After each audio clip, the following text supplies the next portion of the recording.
अकोले तालुक्याची भाग्यलक्ष्मी अगस्ती सहकारी साखर कारखान्याच्या 31व्या बॉयलर अग्निप्रदीपन सोहळा ज्यांच्या शुभ हस्ते झाला ते आपल्या सर्वांचं श्रद्धास्थान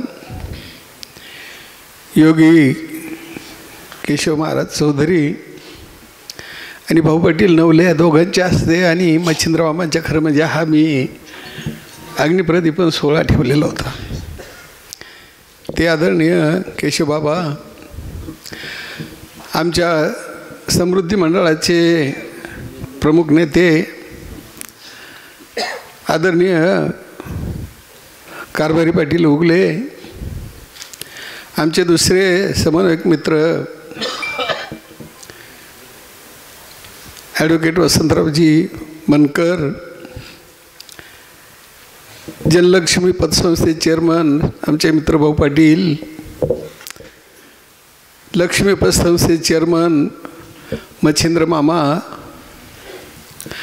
आणि अगस्तीचे चेअरमन श्रीयुत अशोकराव देशमुख,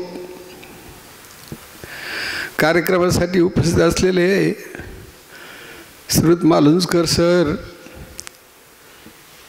सीतारामभाऊजी वागचौरे, राष्ट्रवादीचे तालुका अध्यक्ष श्री शरद चौधरी, डॉक्टर मोरे, आमचे रोहिदासजी जाधव, मोहन बाबा, विकास वागचौरे, रामहरी तिकांडे, आपल्या शेतकरी संघटनेचे श्रीयुत सुरेशजी नवले, आमच्या एकनाथरावजी शिंदेसाहेब सेनेचे श्रीयुत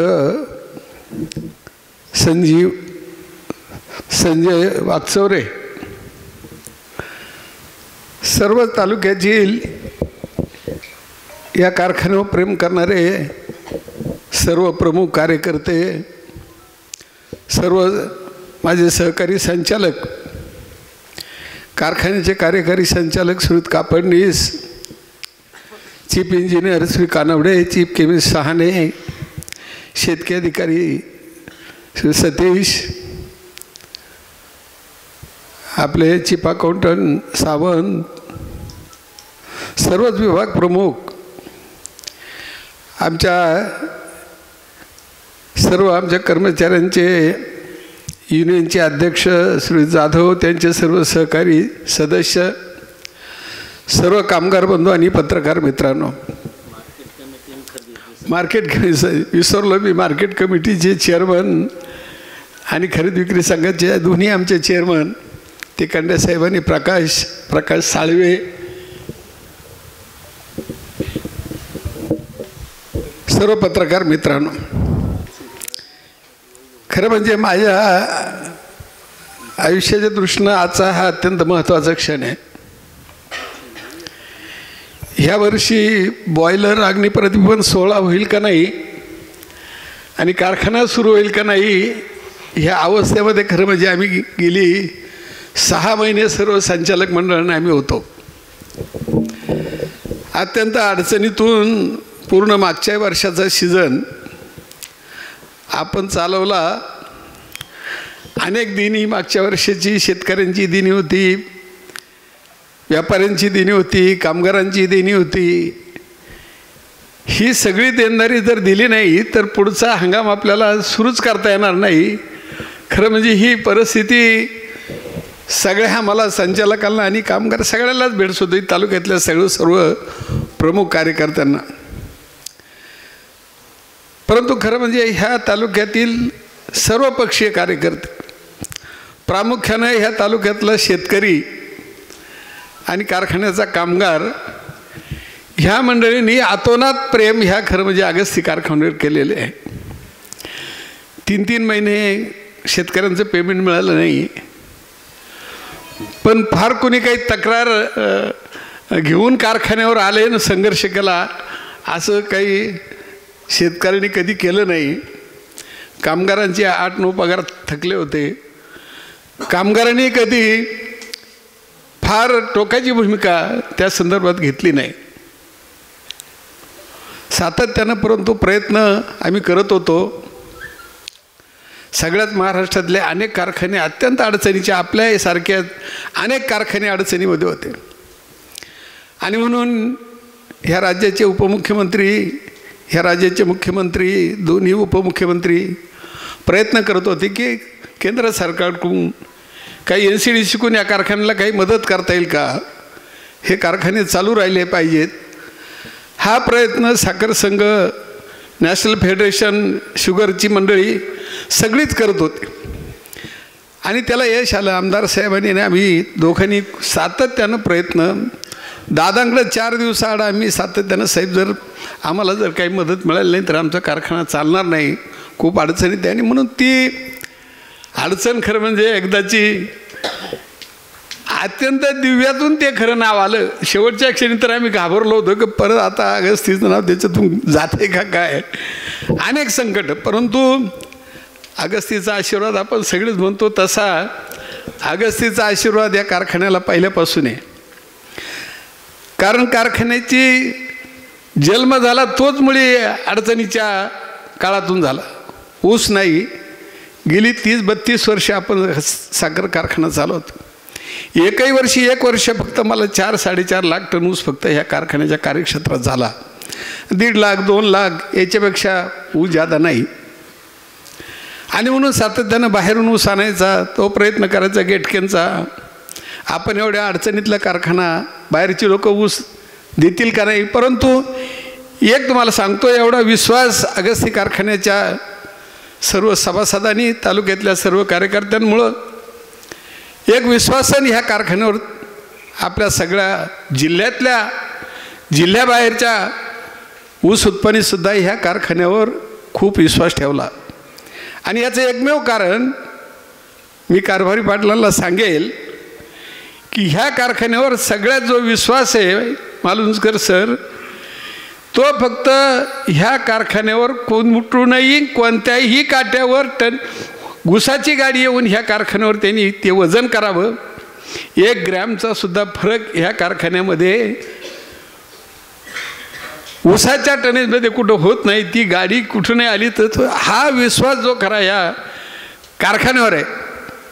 कुठंही रिकव्हरी चोरली जात नाही, काही गडबड रिकव्हरीमध्ये आणि ऊसाच्या टनेजमध्ये काट्यामध्ये कुठं नाही. आणि हा खूप मोठा विश्वास बाहेरच्या ऊस उत्पादकांमध्ये आणि अकोले तालुक्याच्या सुद्धा ऊस उत्पादक शेतकऱ्यांमध्ये हा प्रचंड विश्वास अगस्ती कारखान्यावर आहे. आणि म्हणून आम्ही पुष्कळ राहुरी, नेवासा, नाशिक जिल्ह्यातील कारखाने, निफाड असेल, आमचा इगतपुरी तालुका असेल, सिन्नर तालुका असेल, अनेक शेतकरी म्हणायचे. मी तर एकदा आता आमच्या ऊस तोडणी कामगारांच्या मिटिंगा घ्यायला आम्ही संचालक मंडळ जात होतो. मला एक जवळजवळ 20-22 टोळ्या एका तोडणी कामगारांच्या होत्या. आणि त्याच्याकडे आम्ही गेलो, शेतकरी अधिकारी MD होते आमचे.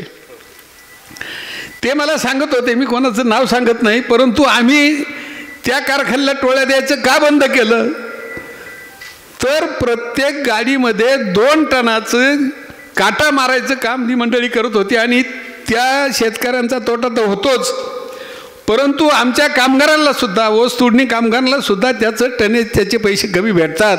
म्हणून आम्ही तिथं जात नाही, म्हणून आम्ही तुमच्याकडे येण्याचा विचार करतोय. हे ऐकून सुद्धा आम्हाला आनंद वाटला की आपण हे सगळं जे चांगलं करतोय, कुठेही त्याच्यामध्ये आपलं तर एकच काटा आहे, कुठं ते त्याच्यामध्ये काही प्रश्नच येत नाही. आणि म्हणून हा एक विश्वास आम्ही सर्व संचालक मंडळ, आपण सगळ्या तालुक्यातल्या प्रमुख मंडळींनी जो विश्वास टाकला, तो मॅसेज बाहेर जातो आणि चांगला. आणि म्हणून लाख टन ऊस नेवासा तालुक्यातील शेतकरी आम्हाला देतात. 5-5 हजार टनाचा एक शेतकरी. नेवाशात आपल्या राहुरीमध्ये सुद्धा तीच परिस्थिती आहे.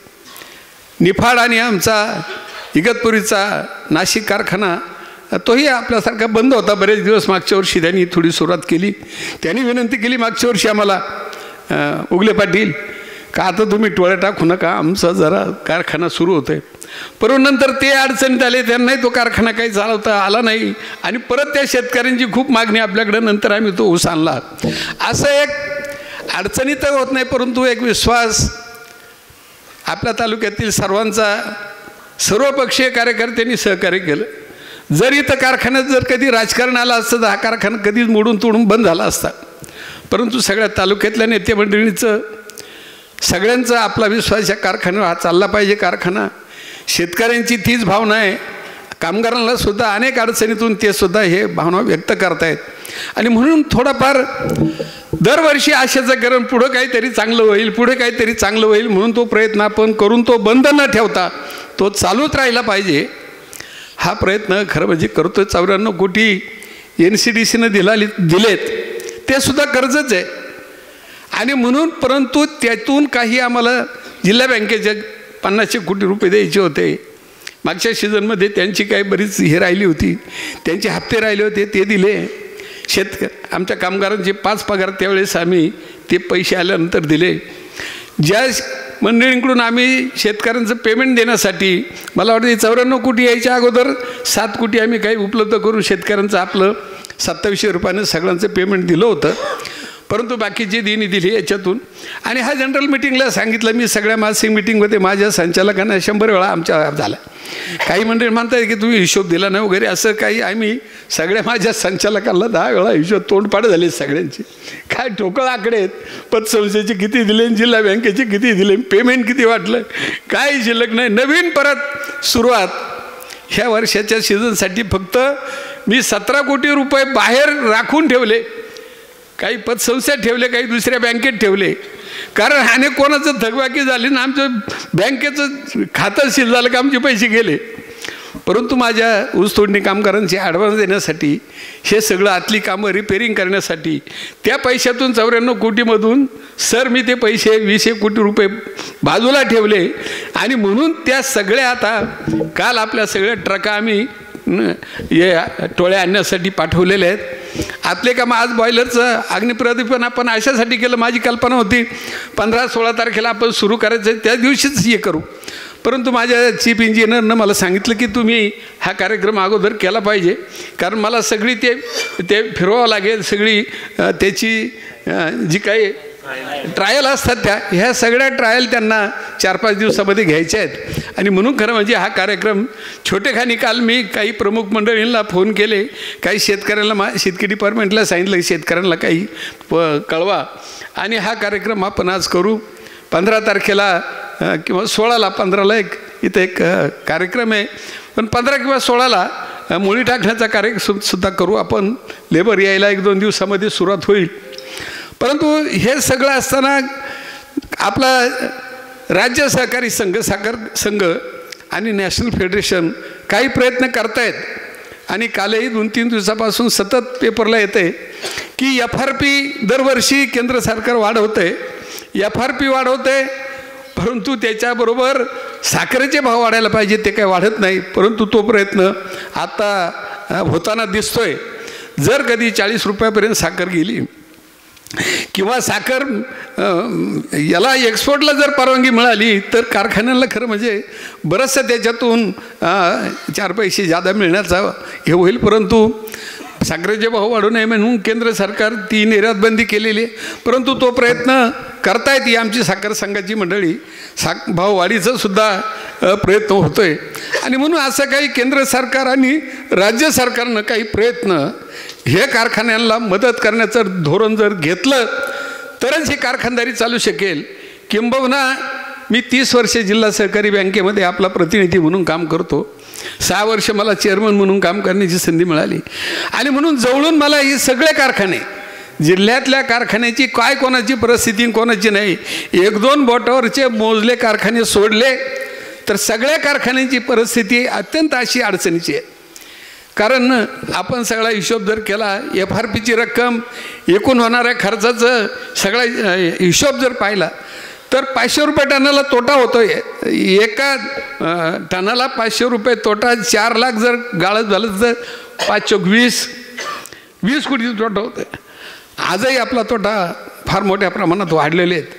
परंतु हे कधीतरी कोणाला तरी याचा विचार करावा लागेल. नाही तर ह्या शेतकऱ्यांनी उभी केलेली ही सगळी सहकारी चळवळ, ही सगळी साखर कारखाने, मोठ्या प्रमाणात जो महाराष्ट्रामध्ये ऊस उपलब्ध होतो आहे आणि एक हमखास पैशाचं पीक म्हणून त्या ऊसाकडं आपण सगळे महाराष्ट्रातले शेतकरी बघतोय. त्यांच्या दृष्टीनं कधीतरी ह्या सरकारला, केंद्र सरकार आणि राज्य सरकारला निर्णय घ्यावाच लागेल. त्यांना कसे भाव वाढवून द्यायचे, काय मदत करायची, त्यांचे झालेले जे कर्ज आहेत त्यांचे हप्त्यामध्ये कसं रूपांतर करता येईल. आता आम्हाला हे जे काही NCDCचं कर्ज मिळालं हे याचे 8 हप्ते. आमची मागणी प्रामुख्यानं जिल्हा सहकारी बँकेकडं तीच आहे आणि तो प्रयत्न आम्ही सहकार राज्यातली राज्य सरकार आणि केंद्र सरकारकडे आम्ही तीच मागणी करणार. जे कारखाने जे काही कर्ज मोठ्या प्रमाणामध्ये आम्हाला झालेलं आहे त्याचं पुनर्गठन, त्याचे 8-10 हप्ते करून देऊन थोडे थोडे हप्ते भरून तरच ही कारखाने आमच्या चांगल्या व्यवस्थित पद्धतीनं चालू शकतील. आणि म्हणून तो एक प्रयत्न आम्ही सगळे राज्यातील नेते मंडळींना भेटून, केंद्रातल्या काही मंडळींना भेटून हा प्रयत्न जर केला नाही तर खूप अडचणी आहेत. परंतु आता काही जरी अडचणी या सातत्यानं आपल्यावर आहेत, परंतु हा कारखाना बंद पडू द्यायचा नाही. ह्या तालुक्यातल्या शेतकऱ्यांचं एवढं प्रेम म्हणण्यापेक्षा त्यांनी अनुभवलेली अत्यंत कष्ट अनेक काळामध्ये, पूर्वीच्या काळामध्ये, मी तर त्यावेळेस सहकारी चळवळीमध्ये सुद्धा काम करत नव्हतो. मी 78च्या अगोदर मी ऊस तोडणी कामगार म्हणून काम करत होतो. त्या काळामध्ये पाहिलं महाराष्ट्र कारखान्याला ऊस आम्ही तोडायचं. महाराष्ट्र कारखान्याला काही कारखान्याचे ऊस आपल्या तालुक्यातून जायचे, प्रवरेला जायचे, सावळीवीरला जायचे. तो काळ आठवतोय मला. आमच्या तिथं थोडाफार ऊस निघायचा त्या वरच्या भागामध्ये, खालच्या निमरळ वगैरे पट्ट्यात. 8-8 दिवस ऊस वाळत पडायचे, पाणी त्याच्यावर टाकायचं, तो टेंफा धरायचा. तो आठवल्यानंतर शेतकऱ्याला अगदी त्याचं हे होतं की आज आपला कारखाना चालू झाल्यापासून किमान लवकरात लवकर तो चांगला ऊस, आपण काही कारखान्यांची जर कल्पना केली तर एकूण पूर्ण वाळलेला ऊस, त्याच्यात फक्त साखरच शिल्लक राहणार आणि मग त्याची रिकव्हरी वाढणार, मग ते शेतकऱ्याला देणार, पण त्याचं टनेज निम्म जाणार. ती किमान परिस्थिती अकोल्याच्या अगसी कारखान्याची होत नाही. आमचा शेतकऱ्यांचा ऊस लवकर येतो, त्याचं टनेज चांगलं राहतं आणि म्हणून आमचा शेतकरी खुश आहे. लवकर 4 महिने ऊस अगोदर 3 महिने जर गेला तर दुसरं तो पीक घेऊ शकतो. आणि म्हणून खरं म्हणजे सगळी तालुक्यातील शेतकरी मंडळी प्रेम करतायत या कारखान्यावर. अनेक अडचणी तोंड देत. मी तर खरं म्हणजे आज भाऊ पाटील नवले, मच्छिंद्र मामा मालुंजकर आणि अगस्ती पतसंस्थेची आमची सर्व संचालक मंडळ, ही मंडळी जर ही तिन्ही पतसंस्थांनी ह्या कारखान्याला इतकं प्रचंड मदत केली, तुम्हाला मी सांगतो की त्यांचे परत पैसे देणं, त्यांचे दुसऱ्या ठेवीदारांचे पैसे आहेत, हे सगळं सांभाळून खूप मदत ह्या मंडळीने केली. भाऊ पाटलांनी तर काल तुम्हाला मी सांगतो, कामगारांना मी थोडे पैसे दिले, एक पगार दिला, त्यांचं थोडं रिटेन्शन होतं ते दिलं, एक 8-33चा बोनस दिला. आम्हाला 2-3 दिवस झोपच आली नाही. कामगारांना आम्ही थोडे पैसे दिले, पण आमच्या शेतकऱ्यांना आम्ही काहीच देऊ शकत नाही. दरवर्षी आम्ही दीपोळीला काहीतरी देतोच आणि दीपोळी 1 दिवसावर पुढं आली तोपर्यंत आम्हाला काय कुठेच पैशाची व्यवस्था नव्हती. म्हणून जवळजवळ 100% देऊ शकणार नाही आपण काहीच, पण काही प्रयत्न केला. भाऊ पाटलांनी काही मदत मला केली. अजून काही व्यापाऱ्यांकडून काही 2 दिवसामध्ये मी 2-2.5 कोटी रुपये उपलब्ध केले आणि 100 रुपये का होत नाही, परंतु आपण शेतकऱ्याला दिलेच पाहिजे. एवढ्या अडचणीतून अगदी शेतकऱ्यांना सुद्धा मिळणार नाही काय अशी त्यांनी जवळजवळ कल्पना केली होती दीपोळीमध्ये. परंतु आमच्या सगळ्या संचालक मंडळांचं मन सांगत होतं, जरी डायरेक्ट समोर येऊन कोणी शेतकरी बोलत नव्हते, पण चर्चा आपसात होती, कारण दीपोळीला कधी सातत्यानं आपण कारखाने दिलेत, काही मिळालं नाही, खरं की थोडंफार मिळायला पाहिजे. आणि म्हणून तो प्रयत्न मी अगदी फार व्याजानं काढून पण ते शेतकऱ्याला दीपोळीला काहीतरी दिलंच पाहिजे हा प्रयत्न आम्ही केला. कामगारांनाही तीच अडचण, अनेक प्रयत्न करून त्यांनाही थोडेफार पैसे 3-3.5 कोटी रुपये त्यांचे सुद्धा एकच पगार, त्यांना 2 पगार द्यायचे मी कबूल केले होते, पण 1 पगार आणि 1 बोनस रिटेन्शन, अजून त्यांचे थोडेफार काही पैसे, असं तो प्रयत्न केला. आणि म्हणून हा सातत्यानं प्रयत्न मी कामगारांचा करत होतो, शेतकऱ्यांचा करत होतो. जर हे सगळं केलं नाही तर हा हंगाम पुढचा सुद्धा आपल्याला यशस्वी सुरू करता येणार नाही. ह्या प्रचंड अडचणी होत्या. आणि म्हणून मला आजचा दिवस खरं म्हणजे भाऊ पाटील खूप आनंदाचा वाटतो की आपण बॉयलरचं अग्निप्रदीपन केलं. 15 तारखेला आपण मोळी टाकणार आहेत आणि त्या गाड्या काल लेबरला आणायला गेल्यात. खरं म्हणजे ते प्रसंग एक आठवल्यावर फार पाणी येतं डोळ्यामध्ये. इतका अडचणीच्या प्रसंगातून आम्ही सगळ्यांनी तोंड दिलेले. फक्त आपला कारखाना बंद होता कामा नाही. अनेक मंडळी तो कारखाना कधी बंद होईल अशा अनेकांच्या हेत त्या जाऊ द्यात, परंतु जोपर्यंत ह्या तालुक्यातला माझा शेतकरी भक्कमपणे ह्या कारखान्यामागं उभा आहे, ह्या तालुक्यातली सर्वपक्षीय एकही माणूस असा नाही का तो ह्या कारखान्याबद्दल काही वाईट बोलेल. कामगारांनी खूप मदत केलेली आहे. आणि म्हणून आपण सगळे मिळून वाट पाहूया, काहीतरी होईल, काहीतरी चांगलं होईल. हा कारखान्याला चांगले दिवस येतील, माझ्या शेतकऱ्यांना चांगले दिवस येतील, कामगारांनाही 2 पैसे कसे त्यांना जादा देता येतील. हा प्रयत्न सातत्यानं आपण केलेला आहे. थोड्याफार फरकानं होत नाही, परंतु सातत्यानं ह्या कारखान्या चालवण्यासाठी माझ्या सर्व संचालकांनी, तालुक्यातील सर्व पक्षीय नेते मंडळींनी, सर्व माझ्या ह्या तालुक्याचे आमदार असतील, अजितदादा पवार असतील, एकनाथरावजी शिंदे असतील, आमचे देवेंद्रजी फडणवीस, ह्या सगळ्यांनी हमी घेतली. हे जे कर्ज NCDCनं दिलं याची हमी राज्य सरकारनं घेतलेली आहे. जर नाही कारखान्यानं भरले तर ते राज्य सरकार, ते केंद्र सरकारला NCDCला ते पैसे द्यावे लागतील. आम्हाला भीती होती सुरुवातीला, अशी एक अट होती, जर हे कर्ज नाही फेडलं तर सगळ्या संचालकांच्या प्रॉपर्टीवर त्याची बोजे चढवायची. परंतु ती अट आम्ही शासनाला काढायला लावली का कोणीच आमचा संचालक सही करणार नाही आणि ते पैसे मिळणार नाहीत आणि आम्ही कारखाना चालणार नाही. हे सगळं प्रयत्न राज्य सरकारनं सुद्धा केले आणि म्हणून खरे त्यांचे आभार मानले पाहिजेत. सगळे आमच्या पतसंस्थेनी खूप मदत. कधी ऐन वेळेस अगदी फार अडचण आली, 4 दिवसावर आता हे जमणारच नाही, शेतकरी आमचे कामगार बसले 4 दिवस. पण कधी जाऊ भाऊ पाटलाला विनंती करून मी जाणार, त्यांच्या विनंती करणार, परंतु त्यांनी कधीही माझी विनंती हे केली नाही, मान्यच केली. सातत्यानं मला मदत केली. मच्छिंद्र मामा भाऊ पाटलांपेक्षा सुद्धा फार व्यवहारी, फार अतिशय. पण त्यांनीसुद्धा ह्या कारखान्याला नाही तर ते असे एवढ्या अडचणीतून त्यांना पैसे द्या म्हणजे आपली असंही त्यांनी मदत चांगली केली. अगस्तीपत संस्था, अशोकराव, त्याच्या अगोदर बाळासाहेब भोर होते, ह्या सगळ्या मंडळींनीसुद्धा अगस्तीनंसुद्धा मदत केली. आणि म्हणून खरं म्हणजे आजचा दिवस अत्यंत आपल्या सगळ्यांसाठी आनंदाचा आहे. 15-16 तारखेला आपण मोडी टाकू आणि आमचा मनोदय जास्तीत जास्त गाळप करण्याचं. 4 लाखाचा जरी संकल्प असला तरी तो जास्तीत जास्त कसा करता येईल. चांगलं लेबर शेतकरी अधिकाऱ्याने आमचं भरलेलं आहे, त्याची व्यवस्था कालपासूनच आमच्या सगळ्या गाड्या गेल्या, सगळं येईल आणि एक चांगला गाळीत हंगाम ह्या वर्षाचा होईल. आणि पुढच्या वर्षाचा प्रयत्न काय काय मदत या कारखान्याला करता येईल तो प्रयत्न आम्ही वरिष्ठ पातळीवर आम्ही करतो आहोत. आपण काल निरोप दिलेत, फोनवर निरोप दिलेत.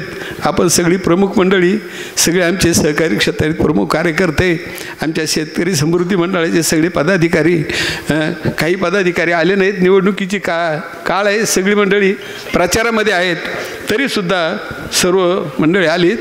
आमच्या सर्व विभाग प्रमुखांनी सगळं अतिशय चांगलं काम केलेलं आहे. चीफ इंजिनियरचा काल आढावा घेतला, त्यांनी सगळे आता या ट्रायल सुरू होती, सगळी यंत्रणा सज्ज झालेली आहे. शेतकी खात्याने सुद्धा चांगलं काम केलेलं आहे.